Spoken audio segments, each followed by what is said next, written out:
अब आप बताइए, अगर माइंड रिन्यू हो जाए तो शब्द भी रिन्यू हो जाएंगे, बॉडी लैंग्वेज भी रिन्यू हो जाएगा। इसीलिए यहां पर लिखा गया है, जब तक आपका माइंड रिन्यू का मतलब समझते हैं। हम भारत में रहते हैं, हमारे यहां पर कुछ चीजें रिन्यू करवानी पड़ती हैं हमें, लाइसेंस, बहुत सारी बातें होती हैं जो को रिन्यू करवानी पड़ती हैं। आप जानते हो, ये बिल्कुल ऐसा है कि कोई टाइम था आप वचन को बहुत पढ़ते थे, लेकिन आपने जांचा, अब फिर से आपको लोगों की छोटी छोटी बातें हर्ट कर रही हैं। अब आपको फिर से लोगों के बिहेवियर्स आपको हर्ट कर रहे हैं। अगर एक टाइम पे, एक समय में ये मन नया हुआ भी था, तो बाइबल बताती है रिन्यू, फिर से नया करना पड़ेगा, नहीं तो क्या होगा, वापस तुम पुराने में आ जाओगे, वापस तुम्हें लोगों से नफरतें होंगी, वापस तुम कस्में खाना चालू कर दोगे, क्योंकि तुम्हारा झूठ पकड़ चुका है। रिन्यूइंग ऑफ माइंड, मसीहों के अंदर ये बातें बंद हो चुकी हैं आज, क्योंकि उनके बाइबल पढ़ने के तरीके ही बदल चुके हैं। कुछ लोग सेवकाई में इतने बिजी हैं कि वो खुदा को समय नहीं दे पाते, इसीलिए आज आप देखिए वो फ्रस्ट्रेट है। मुझे आज भी याद है, मैंने 1 महीना कुछ समय पहले बाइबल नहीं पढ़ी थी। जानते हो मेरी रीजंस क्या थे? Zoom meetings. एक समय था जब मुझे बहुत, मैं अभी जूम मीटिंग्स लोगों के लिए कम करता हूं, अपने चर्च के लिए बहुत ज्यादा करता हूं। पहले 2020 में मैंने बहुत जूम मीटिंग्स की, एक दिन में 3-3, 4-4 मीटिंग्स हो रही थी, कभी यूके के लिए, कभी मलेशिया के लिए, कभी हॉलैंड के लिए, कभी इंडिया के लिए, कभी लोकल पास्टर के लिए। मैं इतना बिजी हो गया, मैं इतना टायर्ड हो जाता था बोल बोल के। एक दिन जानते हो क्या हुआ? मैं कार में बैठा था, मैं अपनी टीम के साथ कहां जा रहा था, और मैंने अपने टीम के अंदर एक बंदे को बहुत चिल्लाया, और जब चिल्लाने के बाद हम लोग खाना खाने के लिए बैठे, मैंने अपना सर पकड़ा, मैंने कहा प्रभु ये मैं नहीं हूं यार, मैं ऐसा बिल्कुल नहीं हूं, मैं ऐसा बिहेव क्यों कर रहा हूं? तब मैंने उस भाई को साइड में लेके उससे कहा, brother I don't know brother, मुझे क्या हो गया? आपने शायद थोड़े अलग टोन में बात की, पर मेरे अंदर इतना ब्लास्ट क्यों हुआ मुझे पता नहीं है। तब मुझे परमेश्वर ने कुछ बातें दिखाई, रिन्यूइंग, ये रोज होना चाहिए। आज अपने आप से एक क्वेश्चन कीजिए, क्या आप प्रतिदिन वचन के द्वारा क्या अपने मन को नया कर रहे हैं? क्या आपकी सोच नई हो रही है? आपको पता है, यहां देखिए सब, आप जानते हो आदम जब मरा तो उसकी उम्र क्या थी? कितने लोगों को पता है? Tell me.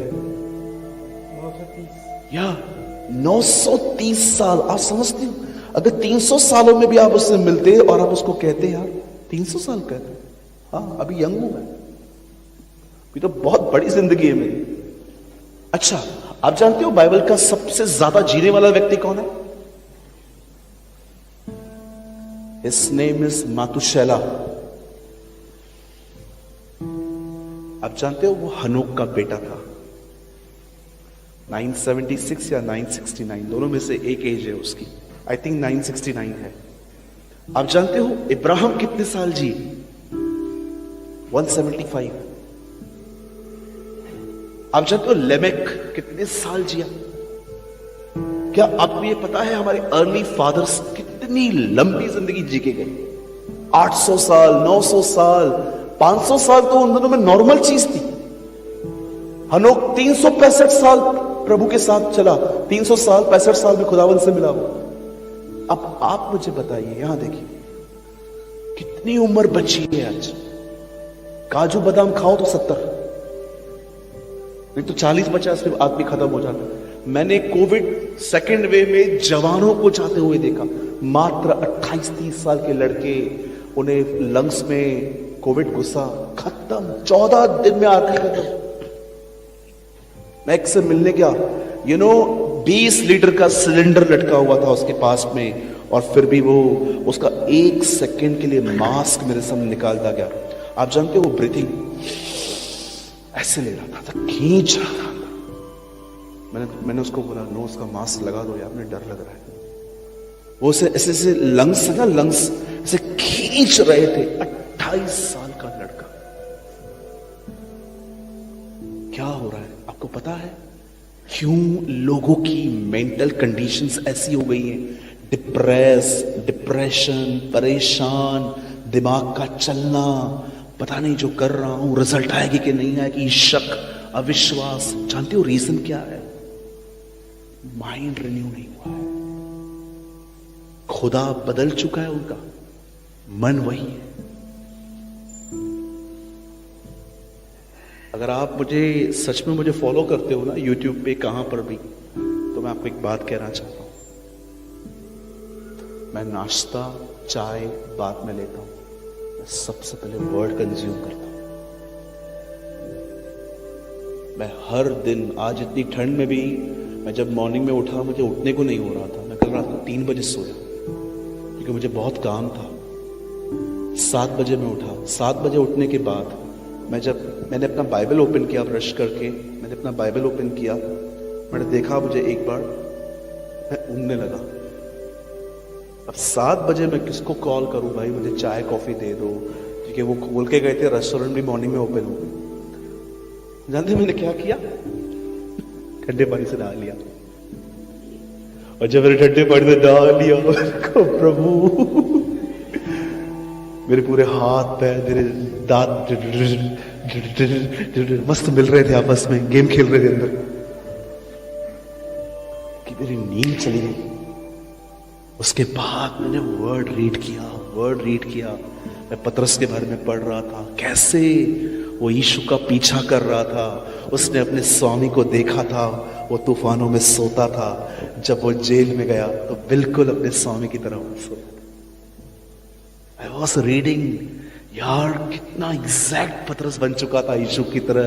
यीशु तूफानों में सोते थे और पतरस जब जेल में अंदर गया तो वो भी यीशु की तरह सोया हुआ था। ही फॉलोइंग हिज मास्टर। अब आप बिलीव करेंगे, अब मैंने अपने अंदर कुछ रखा है, अब मैं से सारा दिन चबाऊंगा। अब मैं सारा दिन जहां पर मुझे टाइम मिलेगा ना, मैं यही सोचूंगा, प्रभु पतरस कैसे सोया था, क्या चल रहा था उसके मन में, और बार बार दुआएं करूंगा, मुझे भी ऐसा बना। Make me like this.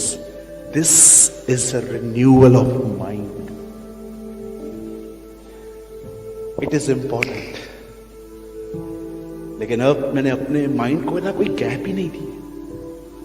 Tragedies अब से ज्यादा है मेरे लाइफ में। अरे बहुत ट्रेजेडीज हैं भाई। फैमिली प्रॉब्लम्स अलग हैं, चर्च के प्रॉब्लम्स अलग हैं, पर्सनल इशू अलग है। मैं देख नहीं पा रहा इस तरफ, मुझे इतना पेन होता है कभी कभी इस तरफ। It's okay, it's life. मैंने खुदा को बोल दिया है, जब उसको ठीक लगेगा मुझे वो ठीक कर देगा। मेरे को कोई शिकायत नहीं है, कोई कंप्लेन ही नहीं है मुझे। दे तो भी खुदा है, न दे तो भी खुदा है। यस